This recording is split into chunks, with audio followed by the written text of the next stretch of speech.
exactly. But my home it's not possible. They said my home is not adapted for this. That's the answer I got.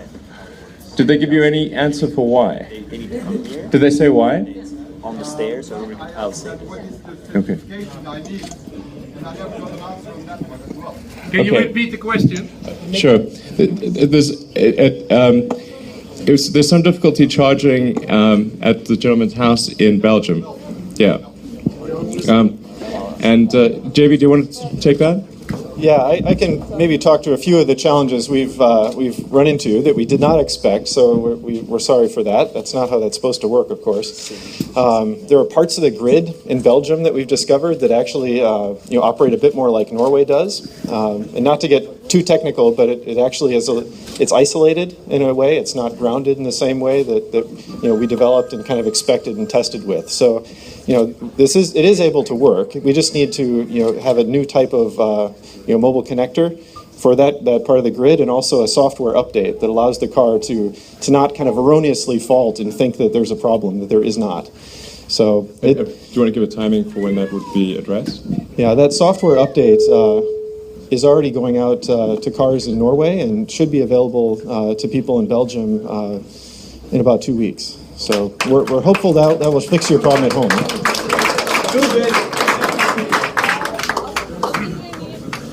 Sorry, can we please, if you have a question, in order to have a bit of a structure, can we ask you to come to the stage here? If you look to the right, if you look facing the stage, look to your right, there's a stair. If you could come to the stairs and come here if you want to ask a question, so everybody knows who's speaking and the gentleman on stage knows who's asking the question. So please come over here so we're not screaming and shouting around. Okay? Gentleman first. Can you please say who you are, if you're an owner or... I'm an owner of a proud owner of a Tesla. And I like to share also. I have a little foundation for car sharing. It's called Zoom. And I really want to share more things. So also my own Tesla. So I'm really curious if it is possible to have software in the car to make it easier to share the Tesla. Well, I support the whole idea of sharing, and I think it's a good concept. Of course, we need to make sure that the fundamentals are taken care of before such thing is done. So, of course, we want to make sure that the priority is given to being able to charge effectively and operate the car and have the core functionality of the car keep getting better. We have version 6 of the software, which is currently in beta testing, which I think people will be super excited about. Something we've been wanting to do for a while is to create a software developer kit so that people could create third-party applications like sharing. When? And so you might ask when. As I said, since we're actually still really quite a small company in the grand scheme of things, if you consider. Tesla is maybe at a production rate of about 30,000 cars a year, but you compare that to Toyota or General Motors or Volkswagen that make 10 million cars a year. So sometimes the perception is that Tesla is a company with a ton of resources, but actually we're quite a small company with a small amount of resources. And we've got to make sure that the basic functionality of being able to charge when you want to charge and the car being super reliable and all that stuff has got to take precedence. So that's really our focus right now.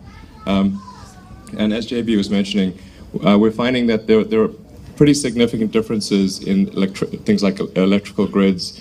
Even within Belgium, there's like significant differences, or Norway or Germany. So we're going to make sure we take care of those issues. That's our focus. We're hopeful that you'll be able to do third-party applications next year. So that's our rough target, about a year from now. Thank you. Okay. Can we have navigation for the Netherlands be a little smarter? It really is horrible. This Garmin, it's really terrible. Belgium the same, I hear. Vincent, je staat niet hier. So you're saying one should hypothetically include real-time traffic? No, just smart navigation that Yeah. you don't go through the center of town when it's 10 times faster. So Right. the Garmin which is in there is not smart enough. Right. It's actually it's not Garmin, but it's Navigon is the mapping database. I think what you're alluding to is navigation should look at the true speed of a road, not its theoretical speed. And so, I think a good approach here would be to use networked intelligence, have the Teslas communicate with one another, and take data sources from other vehicles that are on the road. And when plotting the least time, should take the true road segment speed, not the theoretical one. Yeah, like Tom is doing that, and that way is a lot more intelligent. I think you're going to be happy very soon.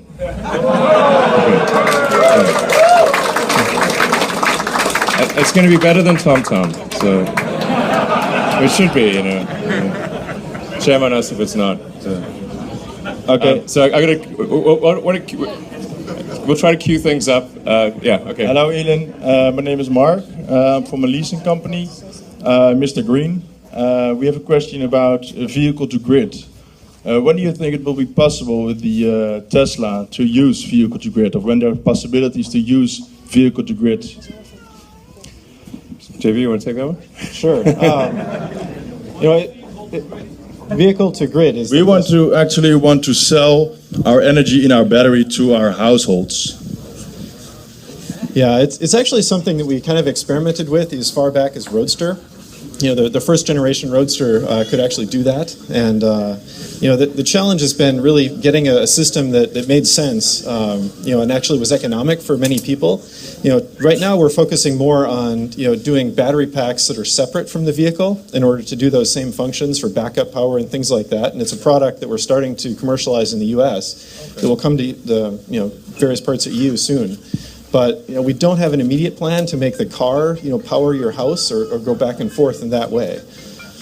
Okay, and when do you think it's possible to buy a battery pack, an extra battery pack for your households in Europe, like you do now?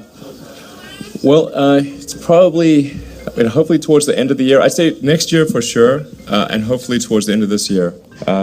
So it's we essentially need to productize the battery pack technology that's in the car for stationary storage in a house.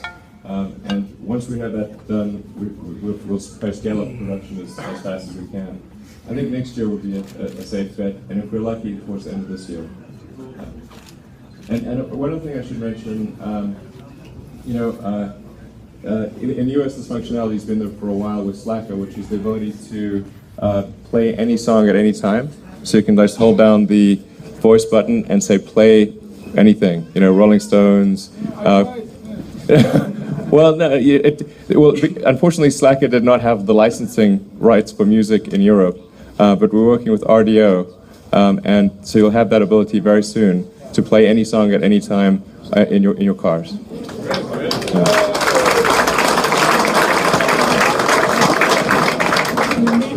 Hi, Elon. We all have Spotify, but I can't download Spotify on the... Yeah. So Spotify is a good option. I mean, you can play it through the Bluetooth is one option, but initially Spotify wouldn't work with us to integrate it into the car. So that in long term that might change. Hi, Elon. My name is Byron Solopoulos, president of the Tesla Club Belgium. We've got about 500 members, and we actually drove with quite a few people here today, so that was really cool. Great. Not to blow more smoke up your ass, because it's not for the ozone layer. I always wonder, where does that phrase come from? And is that good? But we really appreciate the car in such a level that many of our members say they will never drive a dinosaur-sucking car anymore. So Sure. That's really cool. But here's my question. When I'm driving to a location, I want to know if I can charge there. So what I'm doing now is I'm taking my iPhone and I'm looking for chargers in 3 different apps. It would be really cool if we could just share all the charging spots that are on our Tesla map with each other, so that we know that these are spots that we can really use, and they work with the Model S, and we know what speeds we can charge. That would be like a real cool feature. Maybe I don't know if that's... Yeah, I agree. I think that would be pretty cool. There are things you can download for like your iPhone or Android, which show charging locations, but it would be much better to have it integrated in the car. Totally agree. It's on our list of things to do for sure. I should mention with respect to the superchargers, we're rapidly increasing the pace at which we're developing the superchargers and laying them out, and so. By the end of this year, we expect you can travel almost anywhere in Europe on the supercharger. So that, I mean, we're now, I think, about one supercharger a day or something, or close to one supercharger a day. Yeah, during the week, at least. In Europe. In Europe, yeah. How many are you getting broken? You have two now. How many more superchargers? Hello, Elon. Hello, Sorry. Elon. On the stairs, okay, yes. My name is Frederick from Belgium. I have a question concerning the maintenance. On the website it said you can choose maintenance 700 euros roughly one times a year, or 4 years in one time. It's a bit cheaper then. But why is it so expensive when there's almost no maintenance to do? You check the tires, you check the windscreen fluids. Why? I already read on internet that you said, yeah, well, Mercedes with the S-Class is 700 euros, so we take that as an example. No, I think you've got a good point there. It probably is a bit too high. We'd take a look at it. Yeah. Thank you. And then thank you. I should say for the warranty, it doesn't matter if you get the annual maintenance. So just to be clear, even if for the purposes of the warranty, you don't need to do the annual maintenance. Yeah, I know. So it's Okay. Thank you. All And then one more question. My wife wants to go to southern France end of April. Can I get there with the superchargers? It's going to be close. I mean, I think probably, I wouldn't say 100%, but it's probably going to be ready. You'll get there 90% of the way. Exactly. It's 90% complete. But yeah, I mean, for sure by the summer it's going to be a dramatic difference. And I think there was like a specific question about how many in the Netherlands. I'm not sure of the exact number offhand, but I expect it to be quite comprehensive because there's a lot of customers in Netherlands and Benelux in general. So it makes sense for us to have a high density of superchargers. I don't know the answer offhand, but it's going to be. Here's the goal we want to reach, which is you never have to worry about it ever. So, and we'll get there as fast as we possibly can. So that the car should also say like, oh, if you're headed somewhere and it sees that you might not have enough energy to get to your destination, it should automatically suggest, and here's the closest supercharger or potentially other charge location. But we want the superchargers to be so prevalent that you don't even have to think about it. We're planning over 100 new superchargers throughout Europe this year. That's our goal, and we also need to, I think, update our website and improve that a little bit. Right. To It show like says now and end of year. Exactly. It's a little not very good granularity. So we have a coming soon function in the US, and we're going to add that to the European website, so you can get a better sense of when you'll be able to go to southern France or somewhere else. Okay. Right. Yeah. Okay, may I? So we better take it on the. Sorry, we have to. Yeah. Okay. My name is Sandra, and my husband and I are both very happy Tesla drivers, and like most people here, we are more conscious of environment as ever. And most of us must have followed your Hyperloop extension adventure. And I was wondering if Tesla, whose aim is to make as much sustainable energy as possible, will be thinking in the future to develop the Hyperloop as well, because many of us would be supportive and partnering if possible. And as it seems now with the open source, it's not going to work. Tesla is the community, the team is rolling out a lot of effectiveness, which open source thing will take years to do. Right. one has to prioritize things. So, I mean, I think Hyperloop is something that's great, but honestly, it's. I think that the real need is sustainable, basically electric cars. Like the world will be okay if the Hyperloop never gets developed. Well, the world will be okay. But if we don't transition to sustainable transport, if we can't accelerate the transition to electric cars, the world will not be okay. It will be bad. So it's critical that we focus on the thing that's needed for the world. I mean, I'd love to work on the Hyperloop, but it would result in less progress for Tesla. So that's the. Well, maybe a part of Tesla should work with this some progress. At some point, it would be great. Yeah. Okay. Yes. Okay. I'm a student from the Technical University of Eindhoven, and we developed the first family car that's powered by solar energy. So not the one-seater car, like really a car you can drive on the road in the Netherlands, certified, and it's also the first car in the world that's energy positive instead of energy consuming. Okay. We would really like to show our car in California. Can you help us with that? Sure. What do you want to do in California? We want to show the technology, of course. We developed extremely light, aerodynamic, practical, and I think it could be an example for Tesla. All right. Well, I mean, sure. I mean, you're welcome to bring it. If you want to bring it to Tesla headquarters, I'm happy to take it for a ride and that kind of thing. Sure. Great. All right. That's a good commitment. Hello, my name is Robin. I have an internet company in Utrecht, close by. I want to push a little harder on the vehicle-to-grid idea. Because in the Netherlands, but also in Germany, there's a lot of legislation that makes it not very positive to deliver power back to the grid. So it's much more attractive to use the car or a battery system to use the energy yourself. So in Utrecht we are part of a Dutch government project to test several vehicle-to-home systems. And I would really like to know, really like to push Tesla to maybe join this test, because for the Dutch market, people with solar panels on their roof, this would be a very interesting case and make the Tesla Model S and future cars very, very attractive. Will you do that? And maybe I should have started this, but first of all, I want to thank you for your great product you made. I've been driving Nissan Leaf for 2 years. And when you then get into the Model S, you see it's really next level. It's really very good what you did. Thank you. Thanks.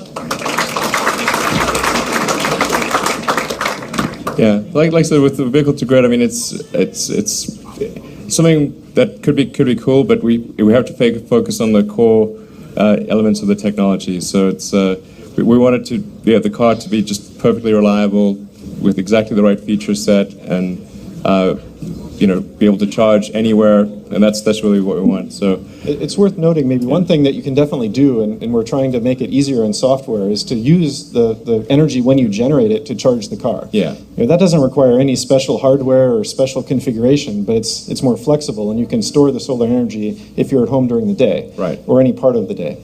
And that's basically free, and it saves you money. Right, exactly. Hi, my name is Jan Willem Heijnen. I'm almost a Tesla owner, not yet, unfortunately. I had a question. If I look at the battery size of Tesla Model S, 85 kilowatt hours, look at the charge rate of a supercharger, you could be doing 2C, which is about 170 kW. Why is it 110? What is limiting you, and where are we going to in the future? JB, you want to talk about it? It's too slow. Yeah. Well, 2C is pretty darn fast. It's that's really pushing it on some of the different systems. We're absolutely trying to push the envelope and charge as fast as we possibly can. We've actually increased it quite a bit since we first delivered the cars.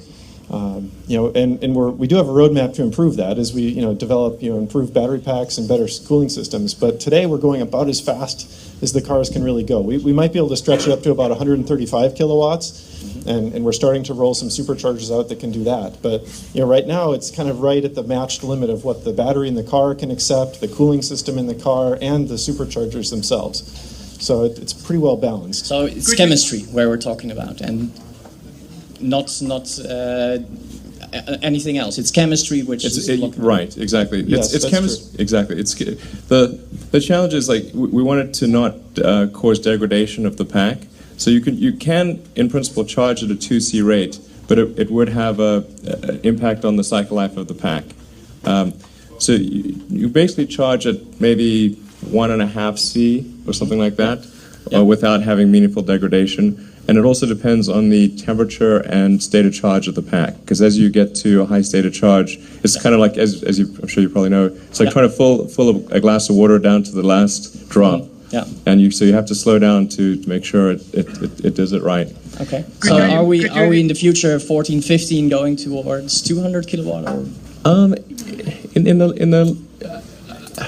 Where we see it sort of settling out for probably a few years is around the 135 kilowatt level that JV mentioned. Now 135 kilowatts is a lot. I mean, it's a typical house is doing 2 kilowatts. So this is like a lot of power. But could you talk about the next generation batteries? That would be interesting.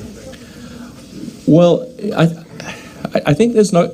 We don't expect it to be a giant change in batteries for probably the next 4 or 5 years, maybe 5 years, I'd say. There'll be moderate, small improvements, but not giant improvements. 10 years from now, I think it could be a different story. But I think most people will find that at the 135 kilowatt level, that's really charging fast. So you're charging at several, 600 kilometers an hour, so that kind of thing. So yeah.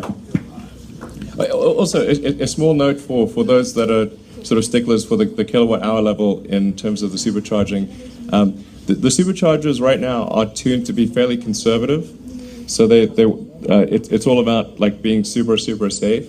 And then as we get better at this and we can monitor the data from the field, we'll start tuning it up towards the maximum rate.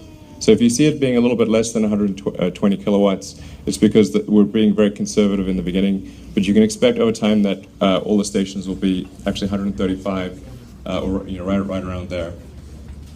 And most of the stations in Europe will be 135 because so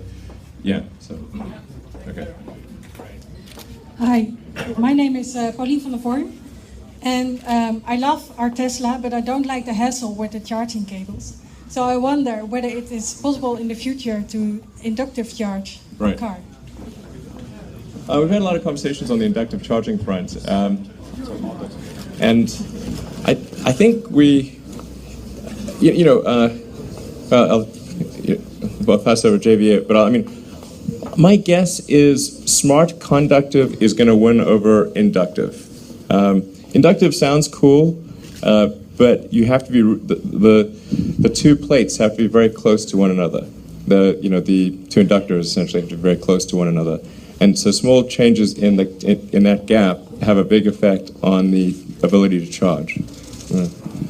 Yeah, it's an efficiency hit too. That's one thing that we've sort of struggled with, talking to many companies and also doing some development internally on this ourselves. And I think the big win in that system is not having to fight with cables, not having to take extra time. Yeah. When you go somewhere, you don't have to worry about water or salt or ice or anything.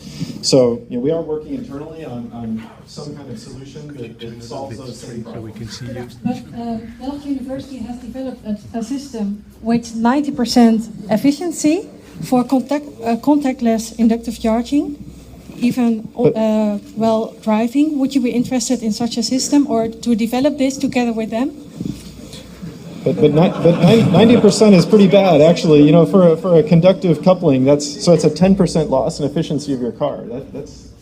That's kind of the same thing that we've been seeing in many other technologies in parts of the world. And it doesn't feel like quite the right trade-off yet to reduce the whole vehicle's mileage or increase your entire energy usage by 10%. So that's the trade-off right now. Yeah, and going back to what I was saying earlier, right now we've got to stay just super focused on making sure that people's cars work reliably every time, that you can do long-distance travel, and that core functionality like smart routing, internet radio and doing things like a software developer kit that allows people to come up with all sorts of ideas to improve the car. Those are kind of our priorities right now. So we do one. So don't want to rule out inductive charging. Hi, Elon. Yeah. Sorry. Hello. Still on the left. I think we have a few questions on the right, but we'll start with one more here, and then we'll go over, and then we maybe do some swapping. Okay. Hi, I'm Peter. I'm the CEO of Electude. I would say the best e-learning automotive company in the world.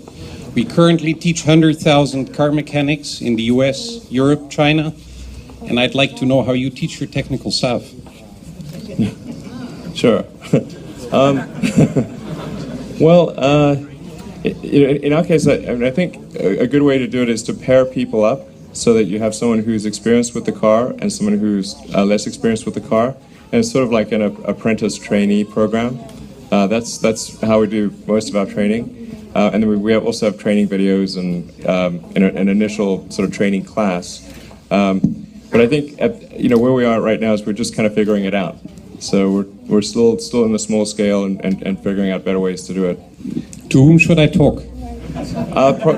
Probably, I'd say probably Kim, who, I set up Netherlands here. So, all right. Hello again. Okay. Here, down here. Sorry, okay. It's impossible with the bloody speakers. Follow us all, yeah. Very simple question. At the moment, when I plug the cable in at night, it asks, what time would I like to start charging? And I'm not sure if that's the right question. It should be asking me what time I plan to leave. So that when I get in my car and say 7 o'clock in the morning I plan to drive away, the battery's full at 6:45, the seats are warm, the air conditioning's on, and everything's defrosted, and the battery pack's hot.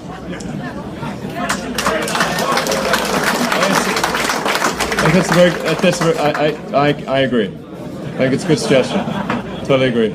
Yep, you're right. See, this is why we come to these events. It's like, we don't actually we just get ideas and then we're like, oh, okay. All right. Elon, over here. First of all, thank you very much for being an inspiration to many entrepreneurs, including me. I have a question about your future strategy. You've talked about how Tesla is currently production constrained, not demand constrained.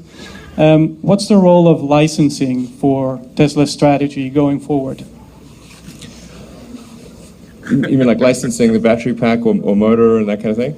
Yes, and also the infrastructure, so supercharging. I think you're working with Mercedes on the B-Class, or you have worked like that sort of licensing. We have a program coming out with Daimler for an electric B-Class program where we make the battery pack, motor, power electronics, and all that stuff. And we have an ongoing relationship with Toyota for the electric RAV4.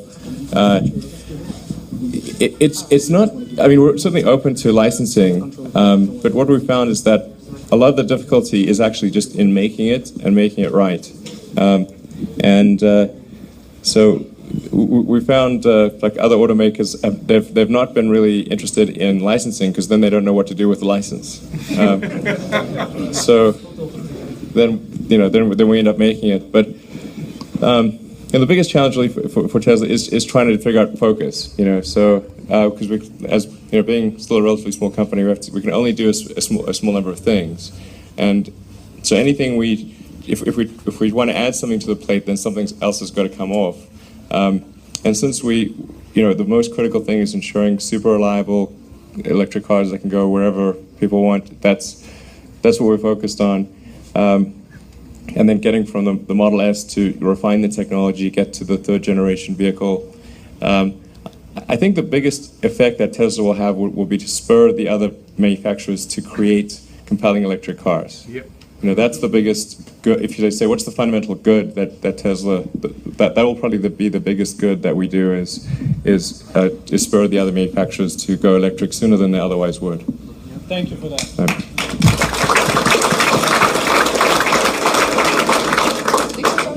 Hi, Aaron. My name is Martin. I'm also exactly. from lots of Belgian love around. I'm from the Tesla Club Belgium as well.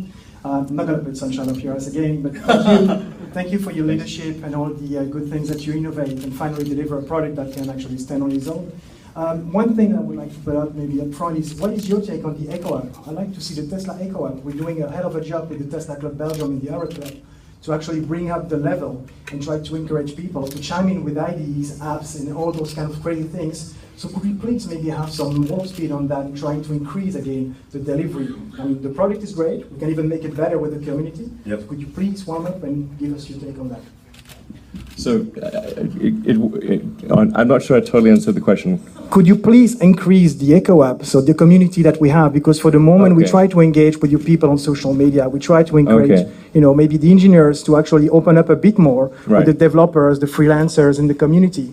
So I see a great perspective over there, a great, future. Sure. But for the moment, the way we see it is a bit, not that you are reluctant, but you're very careful. So maybe we could put some more speed on that and try to maybe build some trust over the month and try to deliver something even better. So, there are a lot of good brains over there. You're obviously the brain of the operation, but we follow your lead and we like to have, more Eco Hub system building up. Eco Hub? Eco Hub, so ecosystem, sorry. Ecosystem. I'm working on a German project, and we have it's a best-known project with the Eco App ecosystem, and that's how we are even more successful. So I work as a freelance for them, but I would like to translate maybe that into Tesla and try to build up with all the people here. I mean, ask them here. It's a tunnel, right? How much time do we have left? So can we go around and build on those ideas? Okay. All right. Okay. All right. Hello. Hello, Elon. My name is Dolph. I'm also a happy Tesla driver. And I have a question about the tune-up that you're going to do in Germany for the Autobahn. I wonder if it's going to be available for Dutch people too. Yeah, it will. Yeah. And when will that be the case? So we're just essentially, well, I mean, it may or may not be something that people want. It will tighten up the suspension, so it'll be a little stiffer. So it sort of depends on whether you want a kind of a stiffer ride or not. But if you want it, it will be available. It's going through validation right now. So we're expecting probably 3 months, thereabouts. Okay. But like I said, it may not be. It's really meant for if somebody's going on the Autobahn quite a lot and they're doing a lot of high-speed travel, and so it's going to be a little bit more optimized for that as compared to say city or slower city or normal highway driving. Okay, clear answer. Thank you. Sorry? Well, no. There's no top speed difference. So it's really a suspension. It's changing certain elements of the suspension. No, we've talked about that, but yeah, the Autobahn package is focused on handling. Yeah, it's handling. Yeah, it's high speed handling.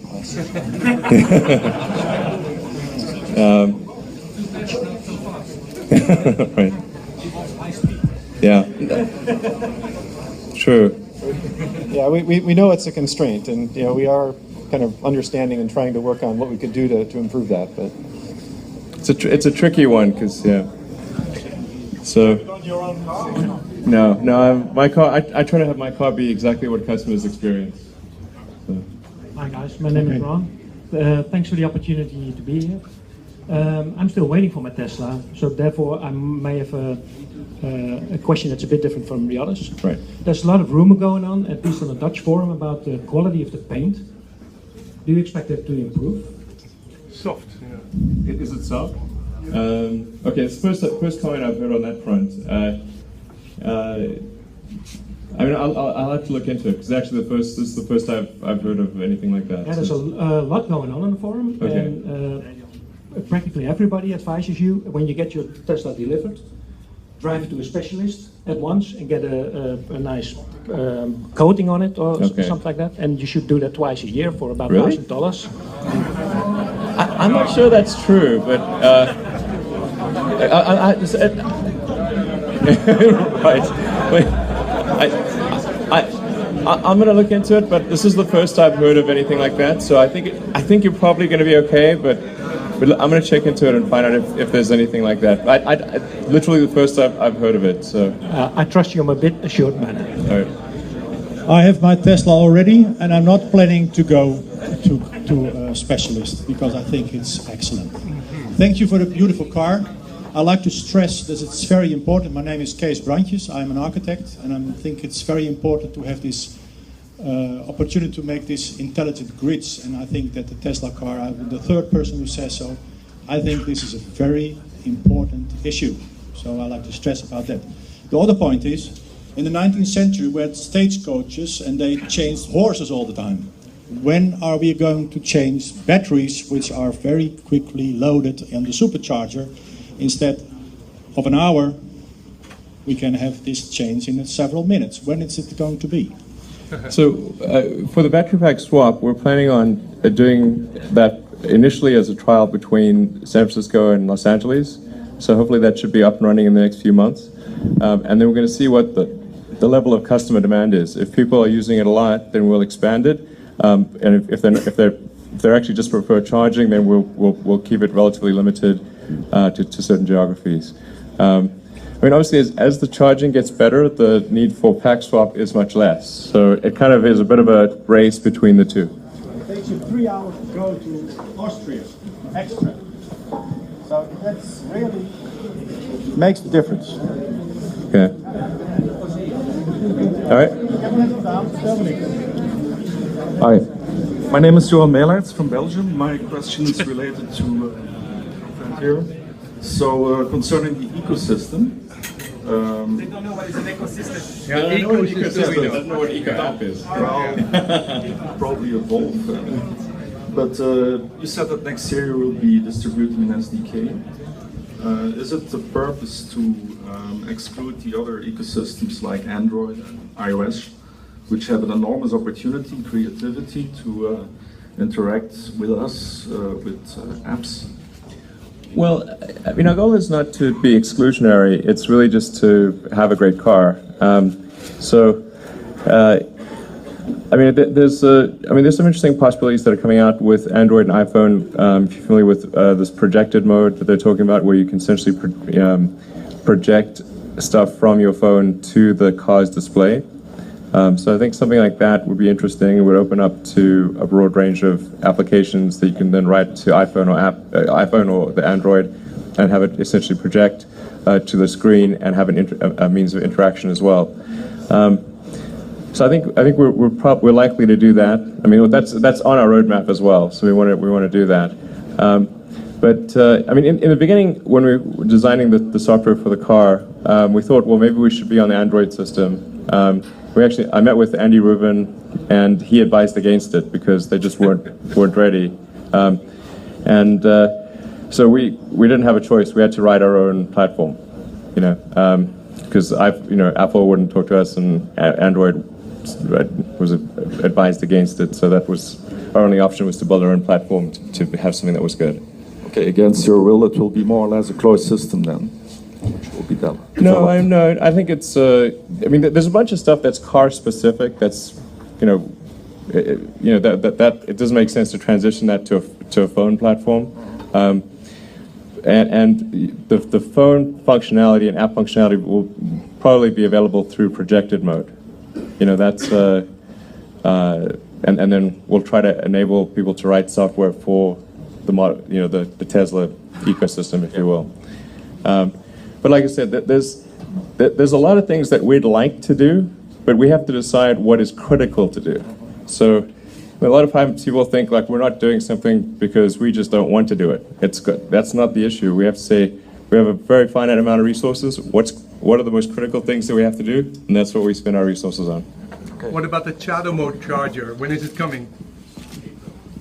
We're in testing on it now. We haven't quite started the ramp-up production yet, but we want to make sure it's really right and not deliver something that's not perfect and doesn't function very well. So we're 3 months, 6 months, maybe even a little sooner than that. We're aiming, I guess, about 3 months. Yes, about April. Yeah, I mean, something we want to do. We found is that when you have tens of thousands of cars and products out in the market, it's important to test things for an extended period of time and test them in large volume. Hey, 3 months is great. Okay, 3 months is great, good. When we were doing the Roadster, if there was a problem that was like 1 in 1,000, and then there was only 2,500 cars worldwide, okay, there'd be 2.5 problems, right? But when you have like 30,000, going to 50 or 100,000, now suddenly 1 in 1,000 has a much bigger impact than, and so, I mean, there was a case recently, well, I won't go into too much detail, where we made 100 samples, and all 100 samples worked fine. But that was because the probability of something going wrong was more than 1 in 100. And so then we went into, we thought, oh, everything's great, we'll just go into full production, and we started seeing these issues. So now we're doing a much bigger sample set to test it out before it goes into production. It does slow down when something goes into production, but we want to make sure that when something gets delivered to customers, it really works. Yes, hi Elon. I'm happy we're talking about Chadamo charging now, but European Commission has chosen to go for the Type 2 DC standard. I was wondering, when is Tesla coming with its adapter for it? Yeah, it's hard to keep up with all the different standards. It's kind of crazy. In Europe, yeah. You know, even in North America, there's a brand new standard, you know, where there isn't a single instance of that standard installed yet for DC charging.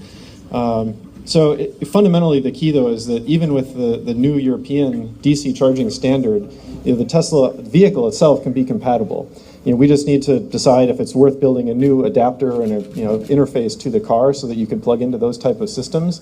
You know, I think we'll wait until we see how prevalent it is and how many get installed, and then decide how and when we want to engineer that system. But we worked hard when we built the car to make sure it was universal and could work with any DC charging type of system, and the Chadamo adapter is a good proof of that. So it's much slower than supercharging, so it's not quite as convenient, and usually you have to pay for it. Other than that, it's great. Other than that, Yes. Hello, Elon. I'm Arjan Heijnen. I was a former Volvo XC60 driver. I choose this car because it has an advanced adaptive cruise control system. When can I have this in my Tesla? Well, we certainly agree that that's a good feature to have. Version 6.0. Yeah, I mean, we do need like a camera or a radar or something, but I agree that's a feature worth having. One of the hardest things for us was deciding what features not to include in the first version of the car or first versions of the car, because if we piled everything on, then we would just never have gotten to production. But I do agree that that's an important feature we should have for down the road. Because I use this car really a lot. I have now 2.5 months and almost driven 10,000 kilometers. I miss it. I totally understand. Yep. Okay, Elon over here, left. Hi, it's André. I speak on behalf of the Dutch Tesla Motors Club Forum, and we'd like to thank you for your coming. And it's been a wonderful car. And I have 1 or 2 questions. One is that are you aware that in the Netherlands there's a company called Fastnet? They have about 200 superchargers or Fastnet chargers, a permit. Okay. And they install fast charging stations alongside everywhere. Petrol stations everywhere along the highways. So they have built already 5 of it. And we would like to have maybe the possibility that you share your fast charging protocols with that company, so we can, in the Netherlands, be happy not only when driving with the Tesla Grin, but also when charging. We charge with a Tesla Grin. Sure. So that should be very nice, and this sort of capable company. Another thing is that, we know you've done an enormous job creating with many hours to do a wonderful job. Also in the Netherlands, we would like to have an applause for the Dutch organization, for Tesla, with all your employees.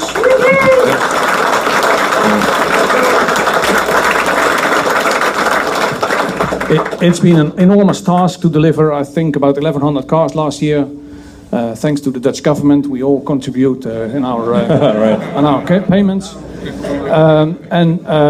We, as a Tesla Motor Club in Holland, would like to give you a little present afterwards. If possible, I will hand you over. Sure. So that's my request, and other questions for you guys. Actually, just a quick question. What adapter do they use for that? For those? What you want? Well, whatever you want. yes, they have about 3 types. One is type 2, but would only charge with 80 kilometers an hour. So they can do also 400 or 500 kilometers if they are ready to have your protocol. So, and they have Chadamo, which goes 50 kilowatt, and another combined adapter also with 50 kilowatt. Okay. So only the type 2, which we only can use, they have only 60 ampere, so that's 80 kilowatts or something. Yeah, but they're using ABB chargers, and they basically and ABB wants to basically support your platform. So you can have 200 fast chargers in the Netherlands, by the end of 2014. So that... It saves you money because... Okay. Now, but really, again, we would like to have the Tesla green when we charge. Not only by the superchargers, but also on the fastnet chargers. Yeah. So please. Okay. And ABB fast charger is Dutch company. Okay. All right. Thank you, and I'll see you afterwards for the signing and some gifts. Thank you. All right. Hello. But could you comment? Hello. I mean, it's hard for me to comment just off the cuff, without knowing more information. But if they're able to use, if the Chadamo charger is there and they can do 50 kilowatts, then when the Chadamo adapter is ready in 3 months, then you'll be able to use those charge stations. And for the supercharger hardware itself, it's not just a question of protocol. I mean, it's a highly specialized charger that we build at the Tesla factory, and we're producing them at maximum rate. It's not really a protocol thing. And we want to deploy them and have them be free to use, which generally when we talk to third parties, they don't want to make a donation to Tesla. So that's the issue. So yeah. Hello, Elon. Hi. My name's Robert Howe. I'm a probably psychotically addicted Model S driver. All right. To an unhealthy extent. I have a few questions. I like, from what you've heard, from what you've said about focus, it sounds great, focus on the things that are important. I'm interested to get your thoughts on the software downgrades that we've had recently. Oh, yeah. The suspension, the charging, etc., etc. Yeah? And also, as an extension of that, I'd be interested to know what you think about what features of the car we own when we buy it. Yeah? If we buy a car with suspension that lowers and you disable it, how does that relate to us as an owner? Yeah? Yeah, well, safety is always paramount. So the reason that we temporarily disabled lowering and changed the charge current or made it more sensitive is because we were concerned about safety. I mean, admittedly, these are very rare corner cases and they're extremely unusual.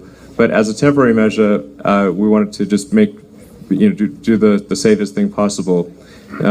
With version 6 of the software that's coming out very soon, you will be able to lower your car again. Well, actually, technically the car does lower. It only does so at 160 kilometers an hour. In Germany, it lowers. Right. Well, yeah, you don't have to be in Germany.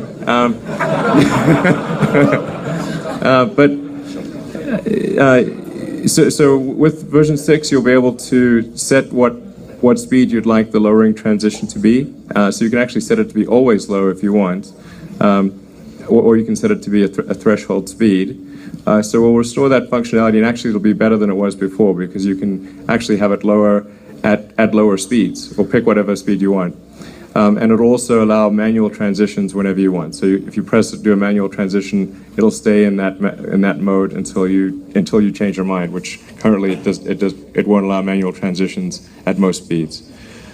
So that'll get quite a bit better than with version 6, which is only a few weeks away.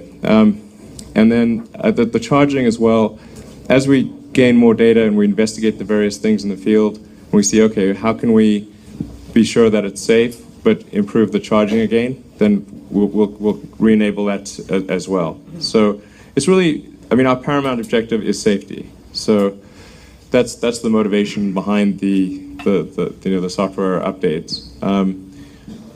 So it is, but it is, I mean, fair to say that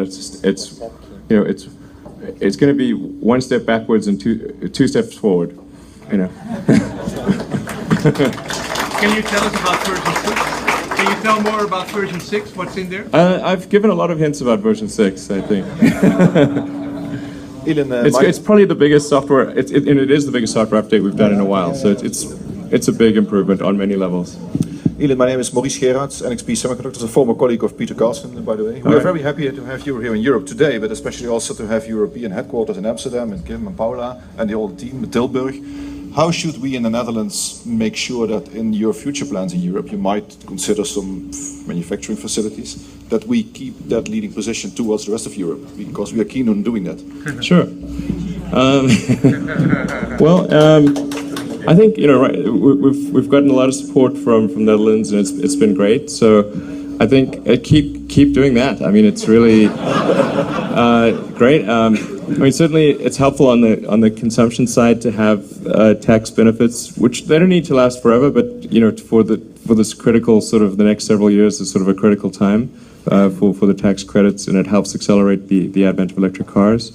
But overall, we're very happy to have chosen the Netherlands as our European headquarters and to have the Tilburg assembly plant, and our plans are to expand quite a lot. So it's going in the right direction. But thank you for your support, Israel. Yeah.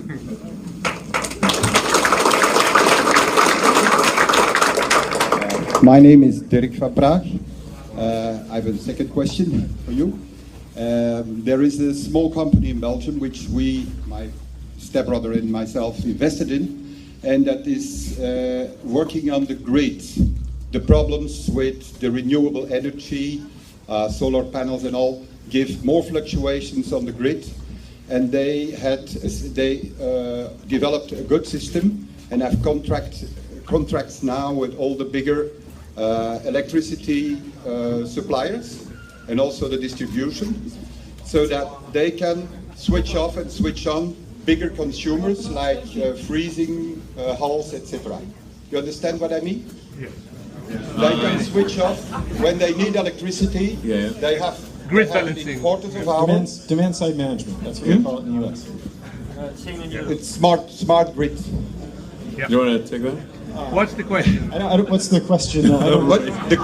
The question is, they also developed a smart pole where you can have with your supplier an agreement that your electricity is getting cheaper, because you also can use the car's battery to deliver the electricity back to the grid. Yeah. If 1,000 cars do that, it's not important. But if 20,000 or 50,000 cars can do that, What's the question is that interesting for you to talk to these people? To use the electricity of the car to help the grid and to have an advantage, to have an advantage for the customer who owns the car. I think we've sort of answered the vehicle to grid thing, and it's just not something we believe we can focus on in the near term. But yeah, so but we think stationary packs, independent of the car, would probably do make sense. All right, next question. Yes, hello. Yeah, we're focused on the car, exactly. I'm almost a Tesla owner.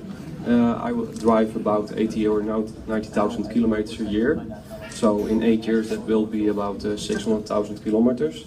What will it do with the range of the car? And what do you recommend of the maintenance a year? 80,000 a year. Jesus. So it's quite a challenge, so the range is important for me. Sure. There's very little maintenance needed per year. Only 700 euros.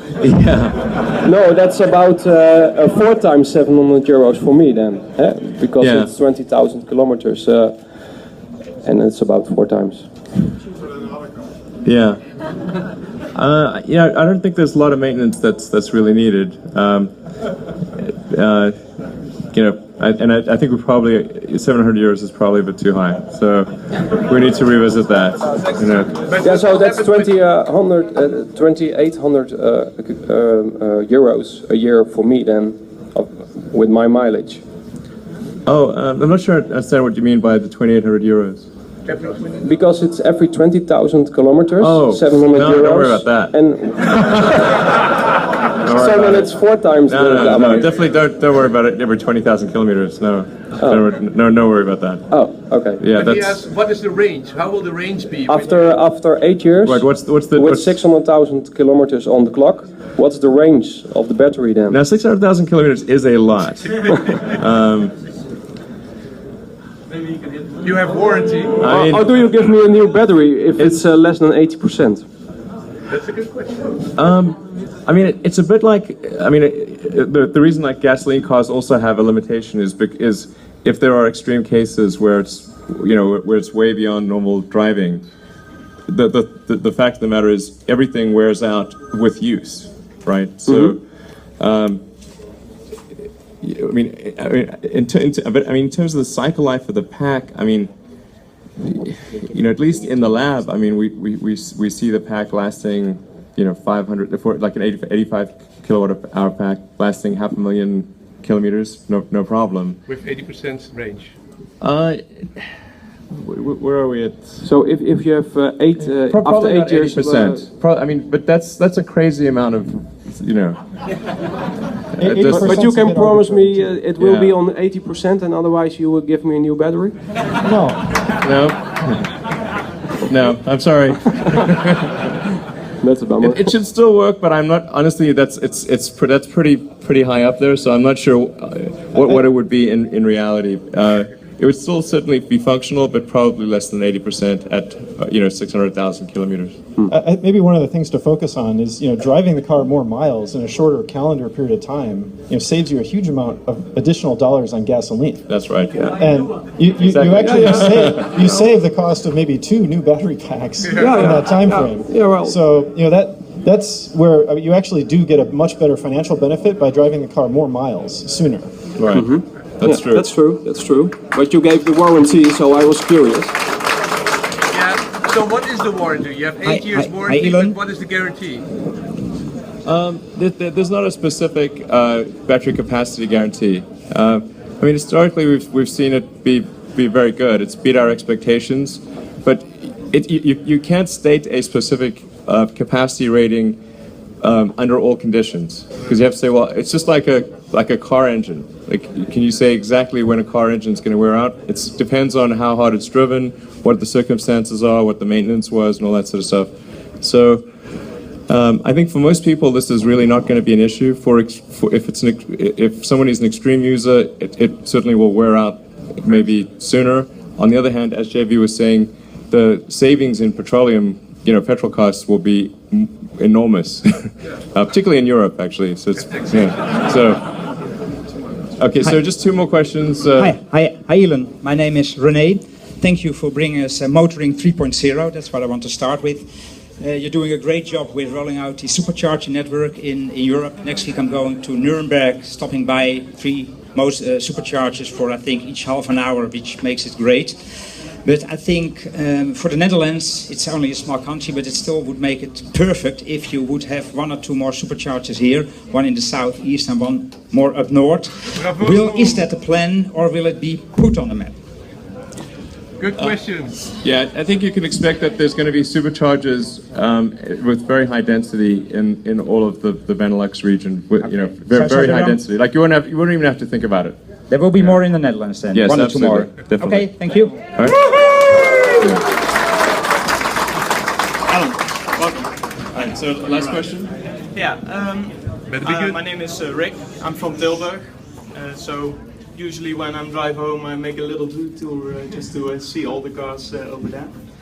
I follow the company for 10 years now, I think. So as a teenager, I started to follow the idea and made my dad so crazy he just bought one. So, all right, cool.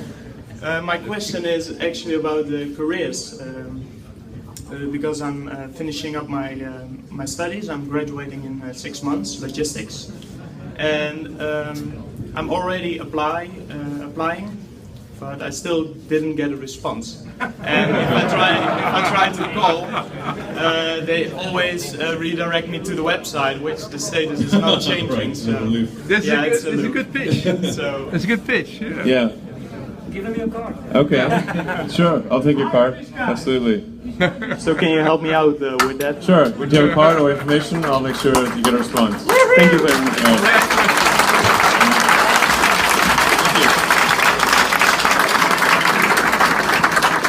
Thank you. All right, thanks everyone. Thank you.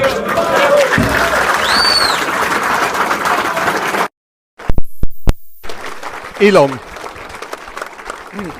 could you tell me about the battery plans for the future? I can't. No, unfortunately, no. We're all dying to hear when you're going to buy your build your Gigafactory. Yeah. Factory.